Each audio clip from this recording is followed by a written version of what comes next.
मंडळी, उत्तम नफा मिळवायचा असेल तर शेतीमध्ये उत्तम व्यवस्थापनाची जोड लागते आणि हेच उत्तम व्यवस्थापन केलं आहे बुलढाण्याच्या चोपडे यांनी. बळीराम चोपडे यांनी आपल्या शेतामध्ये मिश्र शेतीतून उत्तम नफा मिळवलेला आहे. बघूयात.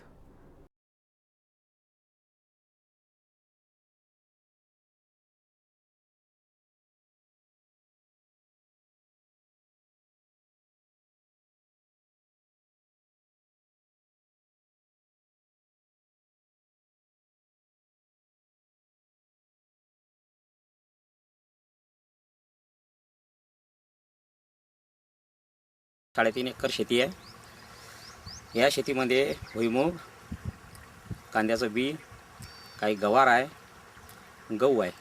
तरी ते परवडते. हिशोबांमध्ये भाव राहते, चांगला भाव राहते. त्याला अगोदर पाऊसच आला नाही. पोळ्याला चांगला पाऊस झाला, धरणात पाणी आला एवढं तेवढं. तर मग आता धरणाच्या पाण्यावर विहिरीवर थोडंसं पाणी सुरू आहे. ही जंगल भागाची जमीन आहे. एवढी काही विशेष भारी जमीन नाही आहे. हलक्या दर्जाची जमीन आहे. तापमान जास्त आहे, तापते जास्त, पाणी जास्त पाहिजे. काम म्हणजे मोठा भाऊ आहे, आम्ही दोघं आहे. मोठ्या भावाची मुलं आहेत, 3 मुलं आहे. एक मुलगी आहे, 2 पोरं आहे. लग्न झालेलं आहे सर्वांचं. ते सर्व काम करतात, शेतातच काम करतात, शेती काम. कांदा बी लागवडीतून चोपडे यांना 40 ते 50 हजार रुपयांचं उत्पन्न अपेक्षित आहे, तर इतर पिकातून त्यांना जवळपास 80 हजारांच्या उत्पन्नाची अपेक्षा आहे.